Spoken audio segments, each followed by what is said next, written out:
Ooh, this is exotic. Muscle Cat Media. Nice. Cultural.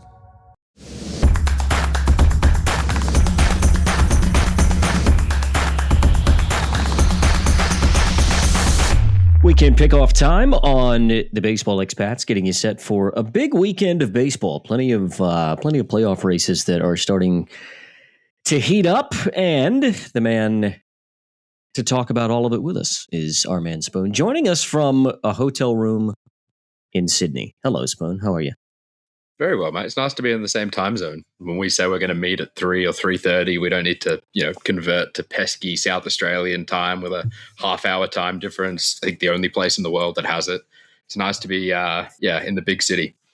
I still expected you to be like half an hour late. Like, remember back in the day, like when, it does sound like an old man, but, when you had to like look at a watch and your phone didn't automatically change time zone, so you still had to, like, you would have landed and your watch would have still been on Adelaide time, so you still would have been doing math. I kind of expected that to happen, but you surprised me. It's funny that they still announce the local time when you land on the plane as if we don't all have that feature, right? Like it's a nice little tribute to the past, I think. Yeah, I like it. Makes you feel like you're still living in the 80s. Look, before we get into some of the chatter around playoff races, and I do want to talk a little bit about some of the awards chatter in terms of some of the tips that you've given us and what some of those markets look like. I mentioned it right before we came on air, and I don't know if you've had a chance to watch it yet, but did you see Ronald Acuña Jr.'s home run today? I've got it right now. I want you to live react.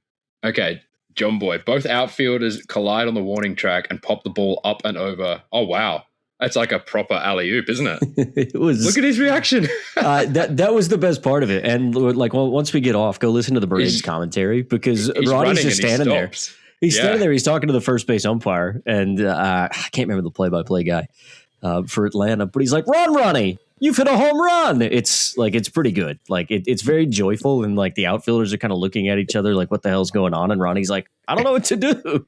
What's the Moneyball quote? And it's like, see this guy right here. He just hit a home run and he doesn't even know it. And it's like the big fellow who's like trips rounding first. This isn't a big fellow who tripped. That's interesting. Of course, it happened against the Marlins. There is so much Ronald Acuña Jr. lore with the Marlins. Like for a while there, a few years ago, they were always like pitching him up and in, and he got beamed a couple of times, dugouts cleared. But the first time he did his ACL, when Jazz Chisholm was a Marlin, he hit a ball out to Ronnie, who jumped for it, came down, did his knee, and Jazz Chisholm scored an inside the park home run off Ronnie's injury. So it's kind of crazy that of all the teams that could have happened today, this was Ronnie's revenge.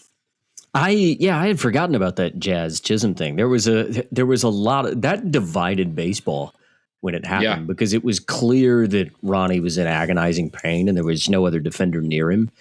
And from memory, it was kind of a meaningless run and a meaningless part of the game. And Jazz was whatever. It was a Miami Marlins, so yeah, that's kind of implied. But I think it was late in a game that had, like, for all intents and purposes, been decided. So it was kind of a dick move. But I mean, that was when like Jazz was kind of the flavor of the month, right? Like, remember when he was young and a rookie and with the cover of MLB The Show. Yeah. I mean, I think it was off the back of that season that we're talking about. Like, he was the cover athlete in the show. So like he was kind of flavor of the month. And like, I mean, he in a way, you could probably say that Jazz maybe took something of a page out of Ronnie's book in the way that he plays. I don't know that I still feel that way about Jazz Chisholm, and I think a lot of people have probably changed their opinion about Jazz, but maybe when he came up and he was young, you kind of saw a little bit of that like fun-loving, happy-go-lucky Ronnie Acuña in Jazz Chisholm. We now know that they're very different players, but maybe there was some of that in that as well. I had completely forgotten about that until you mentioned it. Yeah, and to be honest, like I'm definitely not a big Jazz guy now. I was when he was a Marlins player. I did find out, very quick sidebar, I got 3 when I was back in my real baseball pack ripping days of cards. I got 3 different Jazz Chisholm autographs, and they all look notably different. And I was like, what's going on? I logged on, there's like a baseball tops forum, and everyone was complaining about it. And apparently he just gets all his mates and his family to do it because he can't be bothered doing it. And they're not even close. I'm sure a lot of players probably do something like that, but at least like sell the dream a little bit. These are like squiggles. And after that, I was just kind of off him. And then he became a Yankee, so it became even more natural. But look, in today's baseball economy, your contract is tied to a lot of your counting stats, right? And the difference between being a 29 home run guy and a 30 home run guy, not just for my futures bets, but for all potential baseball earnings, is a big deal.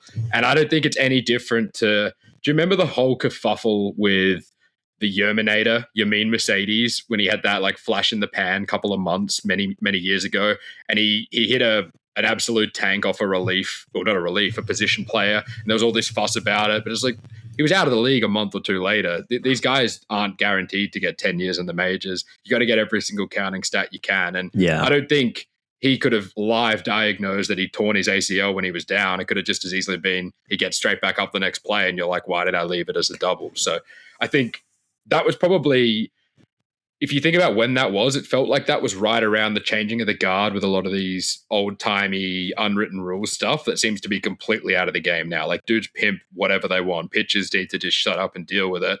But you remember, like, Bumgarner got absolutely torched by a Dodgers player, and I think it was maybe Max Muncy, and they were mouthing off because Muncy was celebrating. That was probably around the same era. Now it's like, I don't know, I feel like the kids have taken over. Those kind of conversations wouldn't happen in 2026. Were Yermin Mercedes and Lou Bob on the same team? They would have been, right? They would have been on the same White Sox team. Yeah, that was.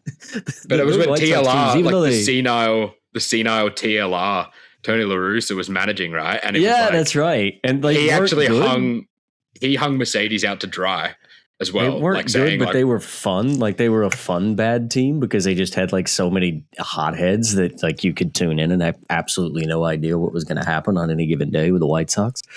I'm sure some White Sox fans look back fondly at that time because they were kind of fun, even though they weren't great. But they'll probably look back a little bit more fondly on the times that they're having now in 2026. Just on that autograph thing you talk about with Jazz Chisholm, do you ever see like they usually do it ahead of like really big pay-per-views in the UFC? They always like highlight that the guy is like signing the posters, but he's like looking the other way, talking to somebody, and it looks like they're just like making a straight line.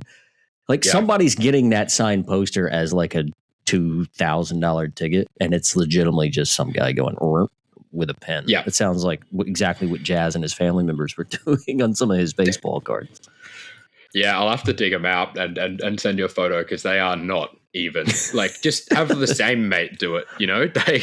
No one would know. If one guy's frauding all of them, then they're not even really frauds at that point. But to be honest, that's not even my worst baseball card autograph story. That would be probably a story for another day. But at the time, I had to wait 2 years to get a Wander Franco redemption auto. And in that time, he got arrested and cut from the league. Oy. They did send me like an apology pack of like some reliever from the Orioles, his autograph. Dude, it's so fun. It's funny that you mentioned Wander Franco, and I didn't mean to go off on this tangent. And it's going to be fine. Trust me, you don't need a dump button. I was listening to Matt Barnes' interview with Jeff Passan on All That Smoke, which, by the way, if you haven't listened to the All That Smoke podcast, it's outstanding because it's two ex-NBA dudes, and like once a week they do a baseball show. It's incredible. Like it's really, really cool. But Matt Barnes had Jeff Passan on, and like timely, he was asking him what's, the best trade that he's ever covered. And he said, well, it's actually one that never happened. And it was Shohei's last 2 months when he was with the Angels, and they were actually considered trading him. And basically the deal was done to send Shohei to Tampa Bay for Junior Caminero and a couple other guys. And something happened with the paperwork. They couldn't get it done because Junior Caminero and whoever was the number 2 prospect for Tampa Bay at the time, they had agreed to basically send their top 2 prospects to the Angels for Shohei Ohtani. And long story short, obviously it didn't happen. And then like 2 weeks later was when the Wander Franco news broke. So like the trajectory of Tampa Bay and their future could have changed wildly in that 2 weeks. Even if they had acquired Shohei, it would have been like, okay, we got to win this year because clearly the next few years is going to go downhill. Yeah, wow. I mean, the trajectory of the Angels, right? Like instead, they not only did they not do that deal, they did nothing. They lost him for free, and they've kind of been in baseball purgatory ever since. Whereas imagine Mike Trout finally healthy, or as healthy as he's been for ages. But with Caminero having the season he's having, we could be talking about an Angels team that was buying at the deadline instead of selling. Yeah, and then you keep a guy like Joe Adell, maybe Jorge Soler's not playing poorly to the point to where he needs to be DFA'd. Like, we know how good their pitching has been. Yeah, you don't have to deal Soriano, who we'll talk about a little bit later on in the show. But look, I mean, baseball is probably, of any sport, a sport of what could have been. Look, I do want to talk to you a little bit about some of the futures that you've got, because, look, I think some of not only the milestone futures are looking good, but also some of the awards futures. But we've got to touch on DD, because you and me have failed to leave the gates. We're both sitting on 0 points. And it's not for lack of trying, because Nathan Lucas does have -3. Cam Schlittler had probably his worst start of the year, go figure, against the St. Louis Cardinals earlier in the week. So that's got me 3 up and 3 down, pardon the pun. And you've got Munetaka Murakami, who's sitting on -6, which is bringing your 3 points from Jose Ramirez and 3 from Jameson Taillon down to 0 as well. So you and I on struggle street early. Yeah, if anyone ever questions that this is an integrity pod, the fact that the two guys on Donuts jumped on and still covered this segment should put that discussion to bed forever. Yeah, I mean, Eric sent us the photo of a urinal 2.5 minutes before we jumped on. That's a thing that actually happened. Yeah, sorry, guys, can't make it. By the way, here's a urinal that I'm in. Yeah, a real urinal, not our scoreboards to date so far. I mean, yeah, maybe he was trying to tell us something. It is crazy to see this many zeros with actual numbers, right? Like, you can easily assume that both of us have 3 guys on the IL. I mean, J-Ram played his first game today. He randomly had some issue pop up right after I drafted him, which seems to happen more and more lately. Murakami's playing every day. I wish he hadn't. And Taillon gave, an okay start, all things considered, in his Jays debut. But, like, we've had 6 guys going out there playing baseball, and we put 0 points, while Eric and Sophia are just truly in a race of their own. Yeah, I mean, it looks that way now. I mean, Eric had, like, it's like if Schlittler's worst start was earlier in the week, Chase Meidroth's best day of the season was today. 3 for 5, 2 homers, drove in 4. Did strike out 1, so it probably could have been even better than what it was. But I mean, Meidroth and Churio have got Eric at the top of the table with 14 points, and he's yet to even have a Chase Burns start. I think he starts on Saturday in the U.S., doesn't he? Yeah, it's hilarious. I remember making the comment at the end of the draft about how exciting it's going to be. Eric and I both have White Sox teammates. We're both going to get to watch guys. Like, I took the wrong White Sox hitter, that's for sure. There's a 13-point difference between Chase Meidroth and Murakami, and we're 5 days in. Sophia's holding her own as well. Andy Pajes with a couple of points. Nick Fortes with -1. But Grayson Rodriguez, who she said, I mean, you might have to remind me of the exact quote. I mean, she picked him because his number was 21. What was her quote when picking Grayson Rodriguez? Yeah, it's like the lady in the office winning the Melbourne Cup sweep, right? Like, hit a boxed first 4 with the favorite colors. But yeah, lucky number 21. He's young, and I still believe in him. And obviously, listener of the show, G-Rod, went out and shoved against his old team, a team that traded him away, mind you, for Taylor Ward, who they then got rid of again, like 3 months later. So he probably had a bit of a point to prove. If he can back that up a couple of more times, then I think we are going to be in an interesting race between Eric and Sophia. But Nick Fortes is going to be tough, because Liam Hicks getting picked up the day after at the trade deadline has added catching depth to that Rays team. And now Nick Fortes isn't an everyday player anymore. I think he's only been in 1 game or had 1 AB, and he struck out once. So that could be a little bit of a flat line for the rest of the round for the listener team. Yeah, and look, I mean, I'll get 2 more starts from Schlittler, but one of those is going to be against the Braves, and the other probably against the Blue Jays, and those aren't really the 2 teams you want to be playing when you need strikeout numbers and you need innings. So, and I didn't look at that when I picked Schlittler, but I think anybody who had the 1-1 would have picked Cam, regardless of who he was playing, right? So playing the Cardinals, the Jays, and the Braves are probably 3 of the worst teams that he could have drawn in this 2-week period. So, look, maybe he will bounce back. But for the moment, Spoon and I are both sitting on 0. Speaking of Cam Schlittler, he is probably the closest that there is in terms of your future plays. If we just pull that up, again, you can pull that up on baseballexpats.com. You can get Spoon's daily picks now just by clicking on the MLB Picks tab on the drop down. You can get Spoon's daily tips. He had a blinder yesterday, but we'll sidestep that for now. If we click on the futures tabs, Cam Schlittler just 4 strikeouts away from getting you that play. Shota Imanaga not far away as well. He's 15 strikeouts away from from getting the main play up. It looks like Chase Burns and Ayuri Perez are both in good spots as well. You have had some winners already. Of course, Jordan getting his 35th. You had top-ups with 40 and 45. Interestingly enough, Jordan hasn't hit one since he got to that 35 mark. And the same for James Wood. Once he got to 30, he's cooled off a little bit. But the one guy that you're excited about for a lot of reasons, not just because he's closing in on 30 home runs. He hit a couple the other day.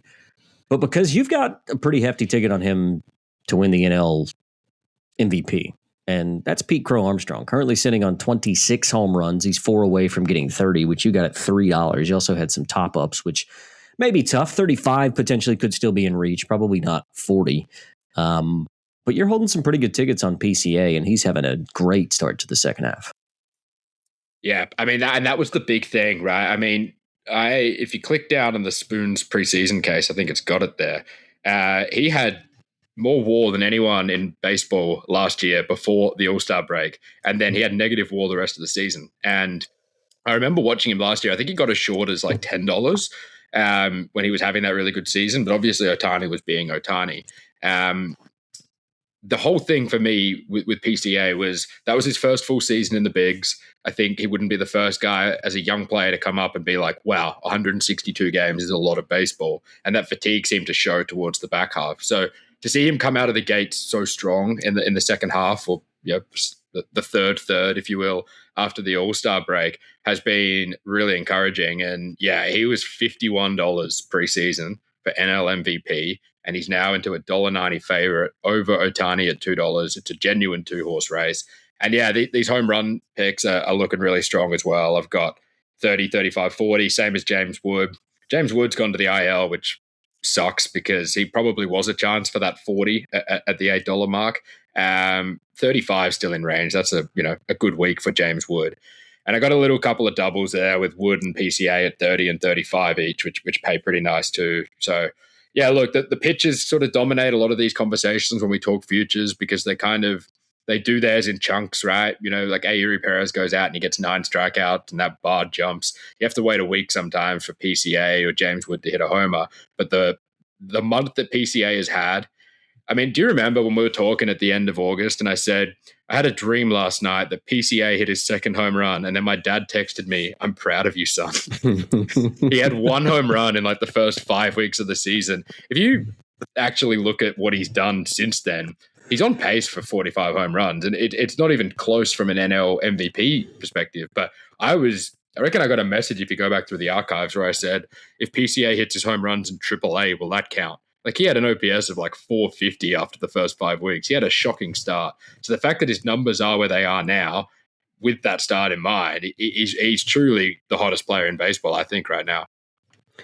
And there's nothing more fun than a packed Wrigley Field every single night and afternoon, because they still play a lot of day games, in a team that maybe isn't genuinely in the NL Central race, but they're leading the NL wildcard race, and having a player that's electric as PCA. Because opposing fan bases are really starting to give it to him as well. And he really thrives off of that. Like he thrives kind of being the villain. And he is like a likable dude. Like when you hear him speak, like he speaks really well. He loves the game of baseball. He loves his team. He's a guy that you can get around even if, you do follow another team. Like it's always funny because now the bleacher creatures in St. Louis, the guys that started the tarps off, every time he comes to St. Louis and he hits, they turn their back to him. But when he does something, they then turn around and give him a golf clap, right? So it's kind of this sign of respect. And his gravitas has grown so much, I feel like, in the last 12 months. And you can have a bad start like he did. It's kind of the inverse in some ways, as you talk about, is what he had last year, right? I mean, he fell off a cliff last year to where it was probably worse than some of his numbers were at the beginning of the year this year. But it just goes to show like how crazy baseball is, because if he puts up the exact same numbers, say this year, say he gets to the end of the year, wins the MVP, but you reverse his season, would he have won the MVP? Maybe, maybe not. I mean, a lot of times it does go off of final numbers, but if a guy has a cold last 6 weeks and his team falls out of, the lead in the NL Central, which they very well could be at if he had a great April and May, you know what I mean? So it's funny how these awards go sometimes. Like you need a little bit of luck in when guys turn it on, when they get hot. If they are cold early, they can still sort of bounce back from it, kind of the inverse of last year. So it has been a lot of fun to watch him, I must say. As a guy who has grown up to be a Cubs hater because I grew up in St. Louis, I'm a St. Louis Cardinal fan, it's been a lot of fun to watch PCA, I must admit. Yeah, and to your point about the trajectory, I mean, if the Ohtani season was reversed as well, it'd be a different story, right? Like he started pitching. I mean, there was ludicrous chat there for a couple of months, which you and I intellectually, dissected and shut down as soon as we could, that he could win the Cy Young, which was just out of the question with the innings he was pitching was never going to happen. And now he's not pitching at all. But imagine if the opposite was true where, he's coming back and he's gearing up and then it's like, oh yeah, one of the best hitters in baseball pitches now. And he just kind of shoves and has these dominant 10 strikeout outings in the second half. If that was to coincide with a PCA tail off, we'd be looking at a different story. But yeah, I mean, the way PCA takes it as well is probably the best example of how you handle it. Like embrace the villain role and everyone then kind of like loves to hate you, but also hates to love you at the same time. Yeah. There are plenty of other baseball players who kind of have a sook when they get it from the crowd and they go into their shell and they do press conferences where they're kind of, throwing it back to the crowd. That just feeds them even more. Well, that extra innings game that they lost in St. Louis last week, he hit a 2-run homer in the 10th, and like the bat flip was outrageous. And same sort of thing. I think there'd been a rain delay, so there weren't heaps of people in the crowd, but there were still those groups of guys in right field. They were turned around when he hit the home run. They gave him the golf clap or whatever, and he was kind of arrogant about it. Cardinals come back and win it in the bottom of the 10th inning. And as PCA is going off, because they showed him on the Cardinal broadcast, he even looked over to those guys in the right field and just kind of tipped his cap and was like, all right, you got me. He's like, I was arrogant. It came back to bite me in the ass. You guys win the game. So it's like he's clearly a guy that has that fire in him, but I think still appreciates and loves the sanctity of the game that is baseball. And we haven't necessarily had a guy. I struggle to compare him to anybody that we've had maybe in the last 5 to 10 years. Like center fielder, power hitting guy, plays in a big city that has kind of his demeanor. Like he's not an Aaron Judge type because he's not going to hit 50 home runs. But a guy that's as electric as him, I mean, maybe you have to go back to like the early days of Ronald Acuña Jr. since the last time that we saw a guy like PCA. I mean, maybe that's the comparison. They're different players. I mean, PCA is never going to steal 70 bases, but in terms of kind of the aura that they put off, maybe that's the best comparison. I don't know. I haven't given it much thought. Yeah, it reminds me a little bit of Jarren Duran, who had that really good year a couple of years ago in Boston, right? And like when anyone from the Red Sox is going well, anyone else in the AL East kind of hates him, and he'd get his like share of flack when they'd go play Yankee Stadium and that kind of thing. He obviously was, I don't think, ever the player that PCA has been right now, but it's probably the closest I can think of as far as like that level of crowd engagement. But then the stuff came out with Jarren Duran about like some of his mental health struggles. And I think a bit of the crowd interaction turned like quite ugly. He's obviously dropped off in form a fair bit too. But yeah, I can't think of anyone like it. I mean, so many guys in baseball seem to have almost no personality. Those that do often like show it, you kind of wish they didn't. And they were all like relief pitchers where they're not human and they're NPCs. So for PCA to kind of just embrace what he does. And also, I mean, I can't think of anyone whose ceiling of play, just like one play excitement factor, and his floor is so great. Like he's had some absolute howlers out there in center field where like he just loses the ball and the crowd likes to ride him, but then he can hit a grand slam the next time he's up. Or, I mean, he's hit for the cycle already this season. He's got all of the penthouse and the proverbial in his range. And I think that makes him so fun to check in on any given night and say, what did PCA do today? Well, and I went down a rabbit hole on his Baseball Savant page a few weeks ago, and if you look at it sort of throughout the year, there was like against right hand, like his splits against right-handers were so abnormally bad early, and the pitches they were using to get him out were like basically sliders at his back foot to right-handers. So like it was almost like it was a free pitch with 2 strikes. You could throw a slider at the back foot, and he would swing and miss at it every time. And it's like for the first 2 months, it was just the easiest way to get PCA out. I mean, his strikeout numbers were up. He wasn't putting the ball in play. Once he sorted that out, and it's like they still throw him that pitch. Again, because I mean, I get to see him quite a bit because the Cardinals play the Cubs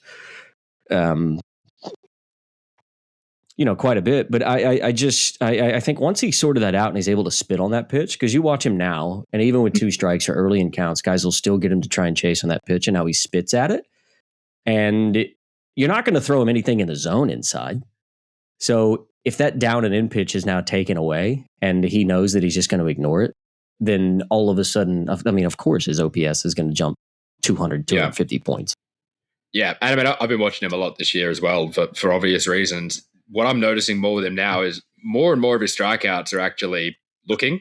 And if you compare that to where he was before, you'd probably take that. Like if he catches a perfect one on the outside edge, but they had to throw it still closer to in the zone, that you'd much rather that than. And the guy I'm about to use is probably the best example for a personality I can think of that we've seen in the last 5 to 10 years, a Javi Baez type, right? Like for a long time, everyone was like, you don't need to throw Javi anything near the zone because he's never seen a pitch he doesn't like. So down and away, down and away, down and away, good morning, good afternoon, good night. Baez probably when he was with the Cubs was the closest we've had to that kind of fiery personality, and the play that could be. I mean, that play against the Pirates where the first baseman didn't know he could just step on the base, and he got him in a rundown between home and first. He could have a play like that.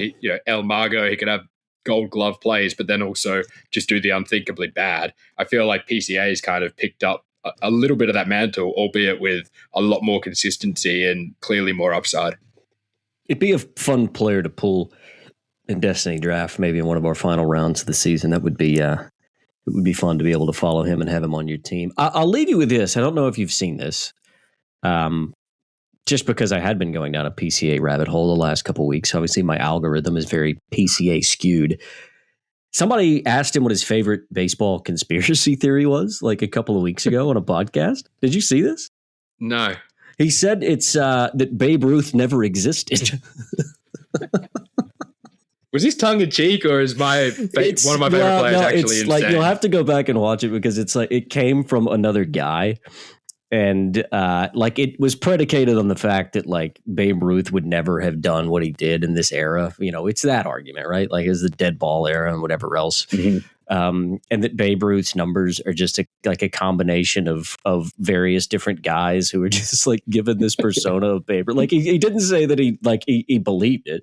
They didn't ask him what's a conspiracy theory in baseball. They asked him what his like favorite was. Thing you've heard. And but then like for him to just say Babe Ruth doesn't exist, it was just hilarious. Like it's the last thing you expect to come out of his mouth. Like just Google it later because it's pretty funny. That's pretty good. It's like how'd Babe Ruth go tonight? It's like, well, he went 3 for 5 with the Yankees and 2 for 4 with the Red Sox. Yeah, we don't know. We'll figure it out later. We'll figure out how Babe Ruth went later. It's like the John Doe of baseball. Yeah, it's I encourage any of our listeners to look that up as well. It's funny, and again, like he shows that personality that he has, right? Because he's like, I know this is ridiculous. He's like, but you asked me what my favorite was, and that's what my favorite one is. Well, all right, let's get into the tips. And again, you can follow Spoon's plays on baseballexpats.com if you click on MLB Picks. You had a really good day last weekend. In fact, I want to say it was last Saturday. Nope, I'm lying. It was last Sunday when you were up 7 units on the main plays and up 6.5 units on your top up. So all told, it was sort of more than 14 units up on Sunday last weekend. So you do your best work on the weekend. We've known that about you in various aspects of your life. You do your best work on the weekends. Again, you can follow sort of Spoon's date ranges and all those sorts of things on the MLB Picks page on baseballexpats.com. And for your first tip tomorrow, we're going to Jay's Phillies, where we get to see the debut of that aforementioned Jose Soriano with his new team. Yeah, I thought this was a really interesting spot for Soriano. I mean, it's clearly a pitching duel, right? Zach Wheeler, Soriano, I think 2 of the best pitchers in baseball when they're on any given night. Soriano came out of the gates ridiculously strong, and there was a time where for the first 6 weeks of the season, I want to say Cam Schittler, Dylan Cease, and Soriano were all in that $3.50 to $4 range as a 3-horse race for the Cy Young. Obviously, Soriano is nowhere near that now, and he sort of faded away. But I spoke with Eric on our deadline show on Tuesday about how much I love this get for the Blue Jays. And the whole rationale behind liking Dylan Cease for the Cy Young was Pete Walker is, in my view, the best pitching coach in baseball. He turned a broken Robbie Ray from Arizona into a Cy Young winning pitcher. He's potentially turned a broken Dylan Cease from San Diego into a Cy Young winning pitcher. Who's to say that Soriano isn't about to show the real upside of what he can do? Maybe not instantly, maybe not over the next few weeks, but I think next year he's definitely going to be a guy I'm interested in when we're talking about preseason strikeout numbers. Look, the matchup with the Phillies from a strikeout perspective is really interesting. There's one thing that I hate as a strikeout guy more than anything in baseball. Well, there's two things. The first thing is rain delays. I hate rain delays. Everyone should have a dome. That's a separate conversation.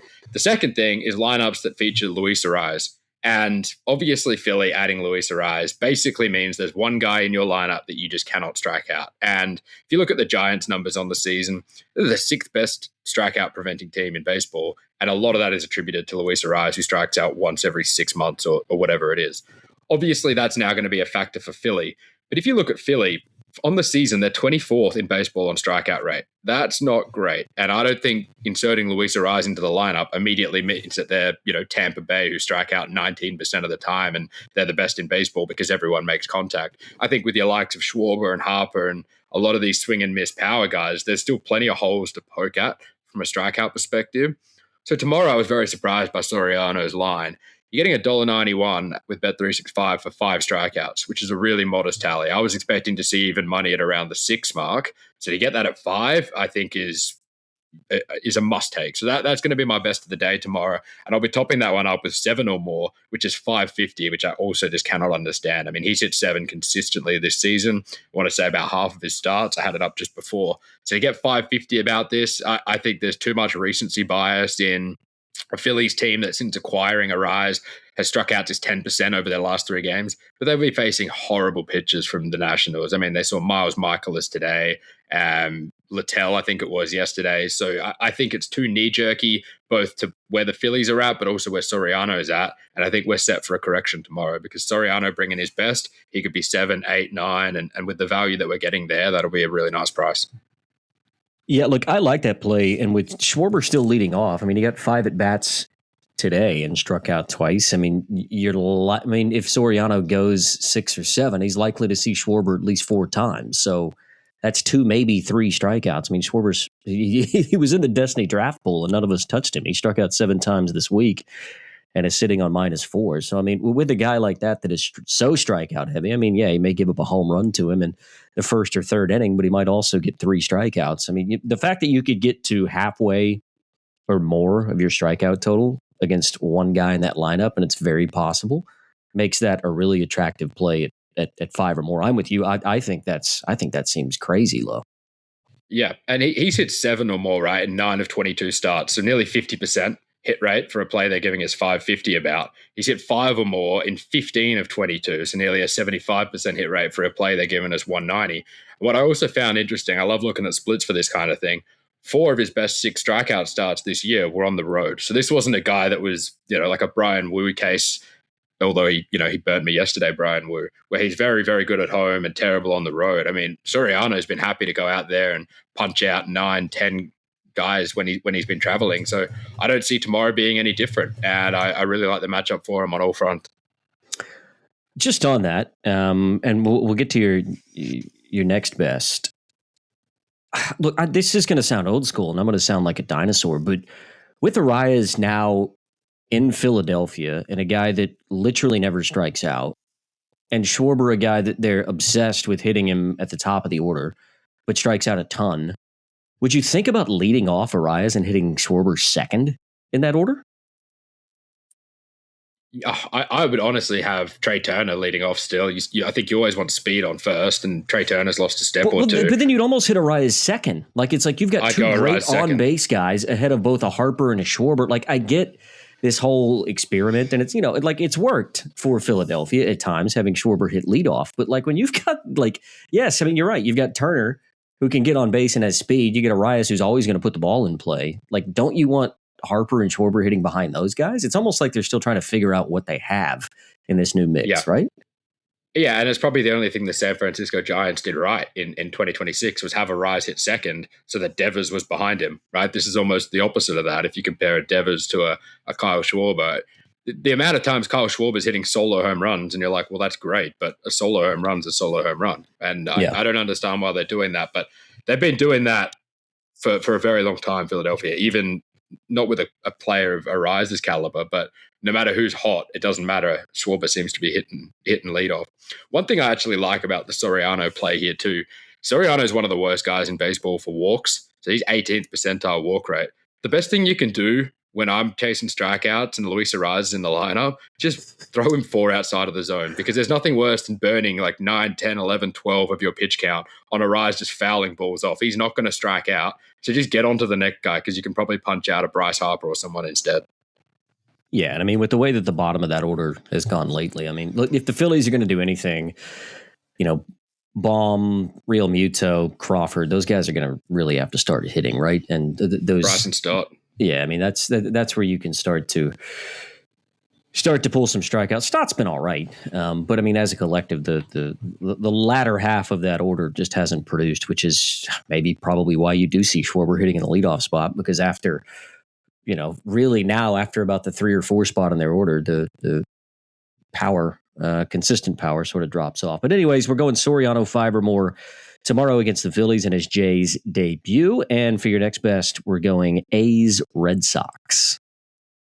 Yeah, so there's a guy by the name of Jack Perkins pitching for the A's, and those who followed along over the weekend and on that Sunday that you mentioned, he was responsible for the best or the biggest price I've tipped on a single play, on a daily play. We needed him for 7 strikeouts and the A's to get 6 runs on the weekend at $12.50. So that was a really juicy one, added 6.5 units on the top up. And he actually got his strikeouts without a sweat in the world. It was the A's against Framber Valdez and the Tigers bullpen that needed till their second last hitter to get me that last run. But I've always thought Jack Perkins had really good stuff in everything I've seen from his starts, and it paid off over the weekend. He struck out 9 Tigers, and it looked like the kind of start. I mean, I watch rookie pitchers all the time, these young guys. They always seem to have that one start where it's like, okay, I get it now. I get being a starting pitcher. I know what pitch is actually going to work. I get my sequencing right. And I think we can take Perkins with a bit of confidence off the back of that. But I also really want to be with Peyton Toll. I think he's shown Toll or Tolley. What did we land on? I believe it's Tolley. Tolley. Okay, Peyton Tolley, I think is... this has been the best rookie class of starting pitcher I can remember. There are so many guys. The Brewers have a couple of them. Kyle Harrison, I don't know if he's technically a rookie, but he's a young starting pitcher, had a brilliant start on Thursday. There are guys like Parker Messick for the Guardians. There's really good pitching all around, and Tolley's a part of that. And obviously the Red Sox had a decision to make when they went out and got Curtis Mead. They traded Connolly early. They could have just as easily traded Peyton Tolley. They could have traded... what's the other guy's name? Bennett. There's a lot of good young pitching there for Boston. The fact they've kept Tolley and some of the starts he's had this year, I think is a big upside guy against an A's team that do strike out. So for tomorrow's best value, I want to go both guys to get 6 or more strikeouts, and that's paying $4, which I think is a really good price as our base play. And then if I'm going to trust in Perkins to even go close to what he did over the weekend, let's have a look at both guys getting 7 or more, because that's paying $7.50 as a little top up too.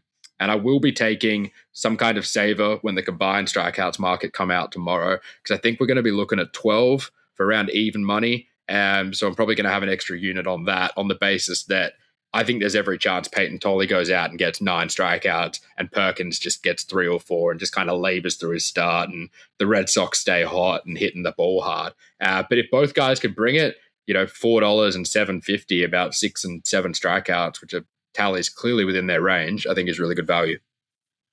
Yeah, I like it. So we're going Soriano 5+ against the Phillies, and then Tolley and Perkins to combine or to have 6 or more each, in the top up of 7 or more, and keep an eye on at Spoon Does Baseball to see if there's a combined market that Spoon does like. Well, the big fella is in Sydney, and we may have to crack a cold one in a matter of a couple hours. Spoon, I'm going to get this just episode one. up, and I'll catch you shortly.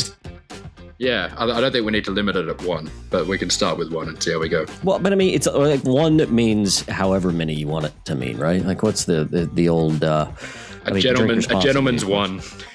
Yeah, like a beer. It's a obviously because my wife's Irish. I see these memes all the time. A beer is 3 beers. A couple of beers is 6 beers. A few beers is 10, and so on and so forth. Right?